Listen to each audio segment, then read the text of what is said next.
Si quieres evitar caer en una tentación, es mejor que no veas aquella cosa por la que te sientes tentado. Y si quieres empezar a realizar un buen hábito, es buena idea que tengas algún activador visual que te motive a comenzar ese hábito.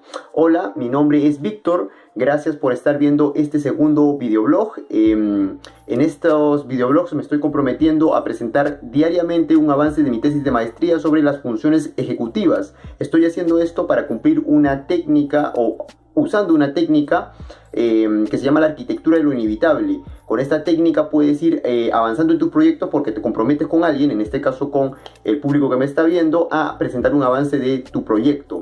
Si quieres saber más sobre esta técnica, te invito a ver el primer episodio de mi videoblog. Voy a dejar el enlace en la descripción. En este momento estoy revisando un artículo académico, un paper de la investigadora Adele Diamond sobre funciones ejecutivas.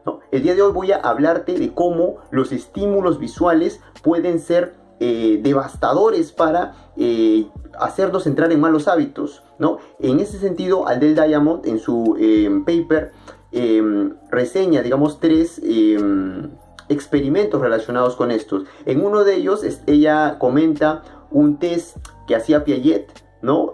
Con niños pequeños de 4 a 5 años. En este test lo que Piaget hacía era mostrarle a los niños 2 vasos de agua. Un vaso de agua tenía la forma alta y delgada, era un vaso, ¿no?, alto y delgado, y el otro vaso era ancho pero bajo. Ambos vasos podían contener la misma cantidad de agua. De hecho, lo que se hacía era pasar el agua, o sea, se echaba el agua en el vaso ancho y bajo, y de ese vaso ancho y bajo se pasaba el agua al vaso más alto y delgado. Y luego se le preguntaba a los niños en cuál de los 2 vasos había más agua. Y lo que pasaba era que los niños, al ver el vaso alto, decían: en ese vaso alto hay más agua, a pesar de que habían visto que se traspasaba el agua del vaso bajo y, digamos, ancho. Es decir, lo que interpreta Adele allí, y bueno, se interpretó en su momento también por Piaget, es que el estímulo visual lo que hace es que no tengamos un correcto desempeño al momento de dar una respuesta, o en otras palabras, damos una respuesta impulsiva llevados por el estímulo visual. Esto es muy interesante porque cuando a los mismos niños se les preguntaba en cuál vaso hay más agua, pero no se les mostraba los vasos, es decir, simplemente se les mostraba que los vasos se podía trasladar el agua de un vaso a otro, y luego se ocultaban los vasos y se les preguntaba a los niños en cuál hay más agua. Los niños respondían correctamente que en ambos vasos había la misma cantidad de agua. El problema era cuando le mostraban el vaso delgado y alto, porque al ver ese vaso, no podían controlar la respuesta automática que les hacía decir: el vaso alto es el que tiene más agua. Entonces es un experimento bastante interesante. Déjenme revisar. Lo hizo Piaget, pero lo va a comentar Brunner y otros autores en el 66, y Diamond lo cita en su artículo del 2013. Otro experimento súper interesante, ya lo realiza la misma Adele Diamond con bebés, ¿no? De 6 a 11 meses, en el que ella colocaba a los bebés para que pudieran alcanzar una recompensa, pero para alcanzar esa recompensa ellos tenían que poder pasar por una barrera, ¿no? La barrera era transparente, es decir, entre la recompensa y los bebés había una barrera transparente que les impedía llegar hasta ese objeto, ¿no?, que ellos querían como recompensa. ¿Qué es lo que pasaba? Que los bebés trataban de ir hacia el objeto, que si te pones a pensar es un estímulo visual. Entonces iban hacia ese objeto, pero no podían pasar porque obviamente estaba la barrera transparente. A pesar de que los bebés fracasaban varias veces porque intentaban pasar, pero no podían por la barrera transparente, seguían con el mismo comportamiento de querer alcanzar el objeto caminando en línea recta. O sea, no podían, digamos, detenerse a evaluar que caminando en línea recta no iban a poder nunca llegar a ese objeto porque tenían esa barrera transparente. Una cosa súper interesante que hace Diamond entonces es que cambia la barrera transparente por una barrera opaca. Y lo que pasa es que los niños también empiezan a chocarse, pero eventualmente se dan cuenta que no van a poder llegar a la recompensa porque, digamos, está una barrera allí. Entonces lo que tienen que hacer es bordear esa barrera y finalmente llegan hacia la recompensa. Entonces, en este caso estamos hablando de niños pequeños, ¿no? Hasta los 11 meses. Pero nuevamente nos refuerza esta idea de lo poderoso que son los activadores visuales para limitar nuestra capacidad de razonar correctamente y sobre todo para, digamos, hacernos actuar de manera impulsiva. Entonces, una conclusión que podríamos sacar de aquí es que activadores visuales como por ejemplo las redes sociales, Instagram, Facebook, WhatsApp, o sea, cuando tú tienes el celular, digamos, con tus notificaciones activadas, eso es bastante peligroso porque, digamos, tú al abrir tu pantalla de celular, incluso digamos que no quieres abrir Instagram o no quieres abrir WhatsApp, pero simplemente prendes tu celular para ver la hora, digamos, y ves esa notificación. Entonces es un activador visual poderoso que lo que hace es llevarte a que tú empieces a abrir, digamos, esa aplicación a pesar de que tú no lo hayas pensado antes. De hecho, las personas que crean estas aplicaciones saben sobre estas cosas, ¿no? Bien, entonces ahí tenemos los dos experimentos que nos indican lo poderoso que son los activadores visuales. Lo poderosos que son los activadores visuales para llevarnos a cometer malas conductas. Sin embargo, también podemos usar los activadores visuales para llevarnos a realizar buenos hábitos. En ese sentido, Adele reseña otro experimento. Voy a revisarlo por aquí. Es un experimento que se realiza en un colegio con niños de 4 a 5 años. El experimento se llama Herramientas para la Mente. Es decir, perdón, no el experimento, el programa que se realiza en el colegio se llama Herramientas para la Mente. Y bueno, es un programa que tiene varias actividades, ¿no? Una de estas actividades se llama la lectura con el compañero. ¿En qué consistió? Pues estos niños de 4 o 5 años tenían que escoger un libro con dibujos, ¿no? Un libro, digamos, para niños, ¿no? Y tenían que escoger luego una pareja.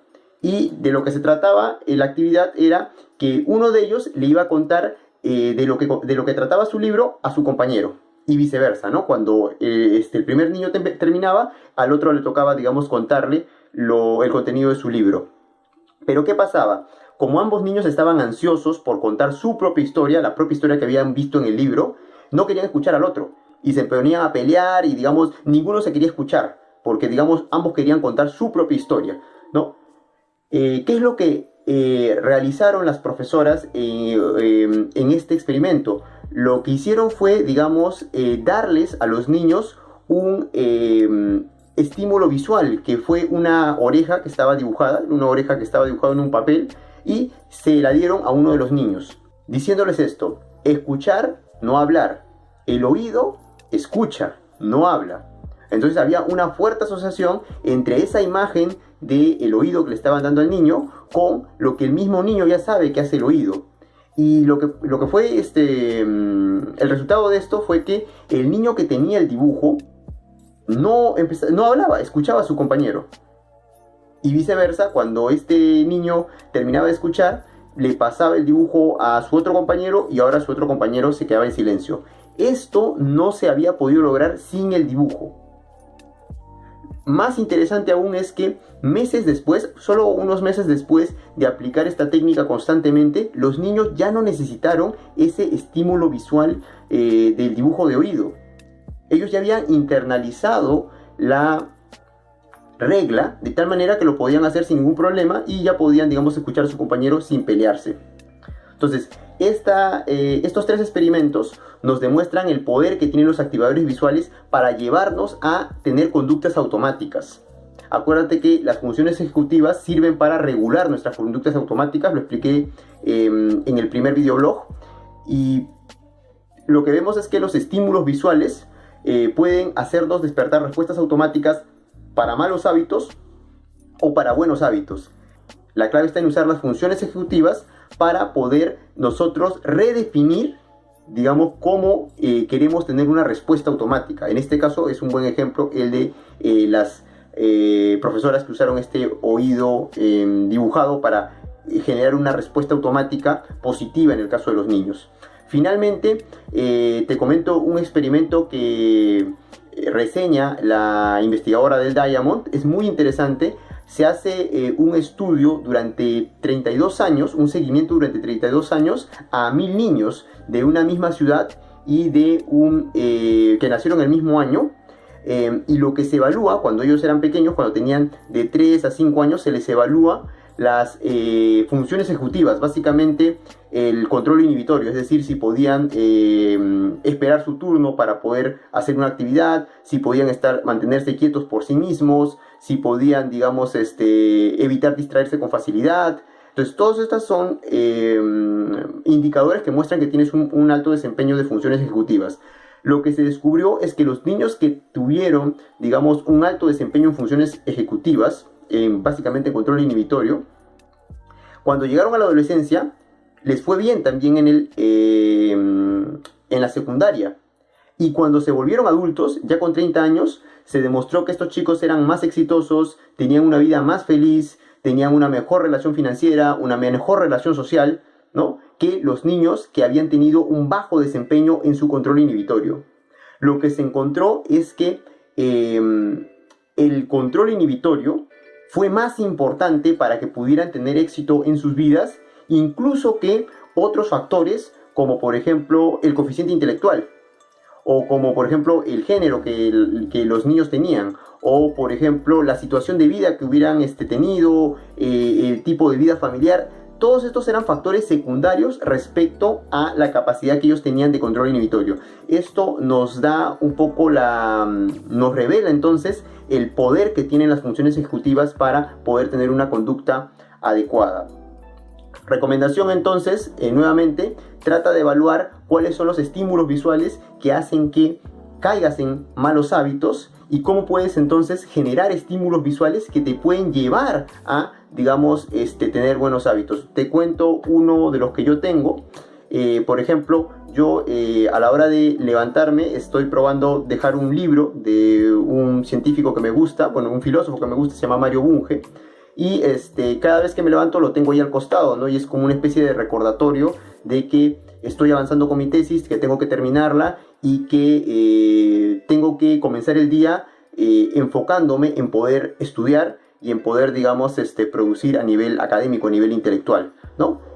Eso creo que es mejor que levantarme y revisar el Facebook o Instagram, que más bien me hace, digamos, no tener pues un enfoque para poder avanzar en mi día. Te agradezco por haber visto este segundo episodio del videoblog. Mañana te traigo una nueva técnica, un nuevo consejo y un nuevo avance de mi tesis de maestría. Hasta pronto.